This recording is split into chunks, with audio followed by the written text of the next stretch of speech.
Oi pessoal, vamos dar continuidade à leitura do Mário. Paramos aqui na página 139.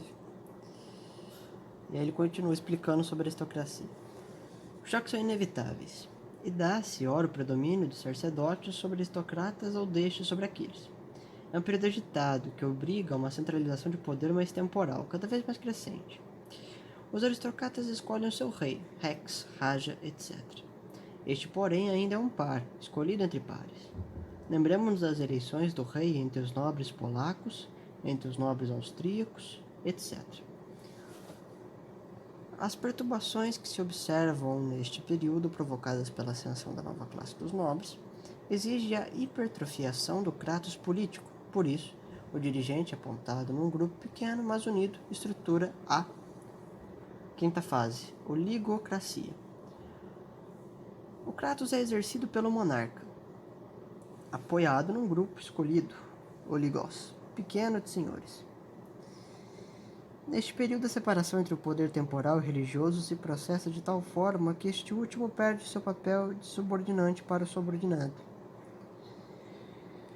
Daí que vem os oligarcas. No Brasil a gente teve um período assim. Os sacerdotes falam mais as coisas do espírito e subordinam-se pouco a pouco aos interesses das novas castas dominantes.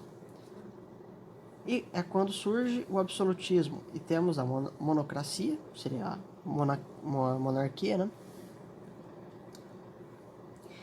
Que maneja o poder sob o título de um rei poderoso, mas que na verdade se apoia num grupo.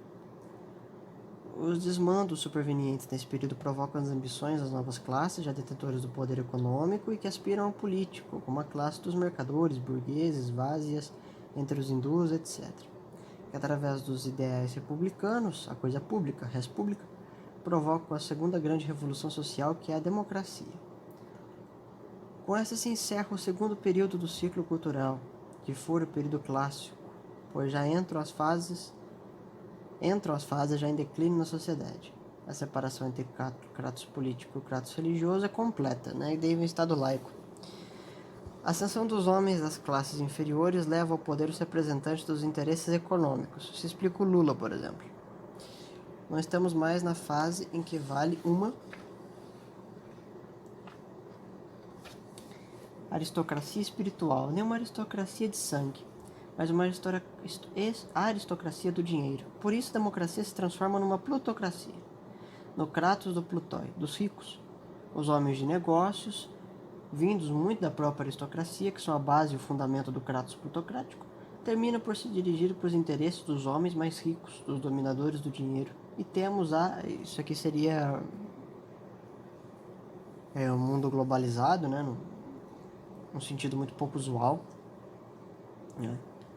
E se cria muito trabalho para tentar justificar, né, esse amor, né, esse entendimento de qualquer coisa, uma empresa, até o seu próprio corpo, né? O anarcocapitalismo acho que é um filho desse tipo de consciência existencial. Aí a nona etapa, né, seria a argerocracia, de Argeros, prata. O dinheiro é o dominador comum de todas as coisas, e os homens de negócios acabam por transformar o Estado numa empresa meramente econômica, num amplo negócio, e as desmoralizações consequentes provocam grandes agitações que levam à terceira grande revolução social. O que seria essa desmoralização? Seria o abandono completo de coisas que são muito fundamentais, mas que vão contra alguns princípios relativos à propriedade, a dinheiro, etc. E isso aí geraria um descontentamento muito grande. Vindo a oclocracia, né, de óculos, a massa das ruas. O domínio das vontades populares das massas, da desordem destruidora que, avassalando tudo em sua voragem, encerra o terceiro período do ciclo cultural e abre a fase final da decadência da cultura. A desordem exige a ordem. A cesariocracia.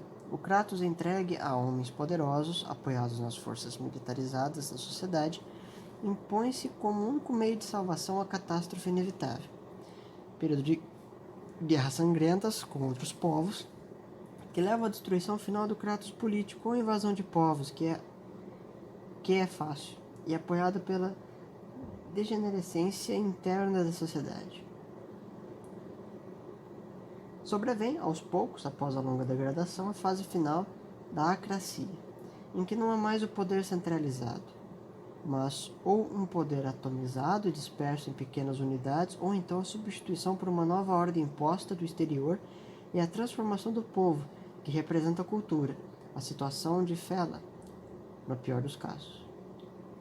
Durante esses períodos finais em que há súbitos retornos a diversas crenças do passado, surge um novo ideal sobre a base cooperacional, pelo consensus, que, articulado com outros povos, se estrutura para dar nascimento a uma nova tensão cultural, com suas possibilidades novas, encarnadas na figura de um grande santo, do presente ou do passado, que inaugura outra vez a teocracia e o ciclo da tensão cultural.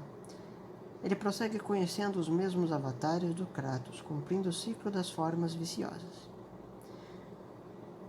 Podemos ainda, em torno das fases cráticas, por nós até aqui estudadas, fazer alguns comentários que corroboram as nossas afirmativas.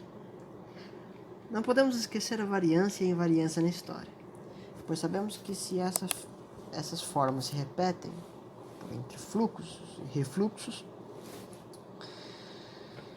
por entre a alternância de afirmativas positivas e opositivas, como a luta entre os partidos, ou as perspectivas evolutivas e as conservadoras, entre revolutivas e involutivas, que em cada momento surgem para dominar os acontecimentos que elas, em sua variância, não se repetem, como singularidades tipicamente históricas, com suas características peculiares, com suas notas diferenciais, que estruturam a sua unicidade no acontecer humano. Tá? Esse aspecto que ele falou do consensus tem a ver com aquela teoria cooperativa dele, né? Cooperacional, anarquista.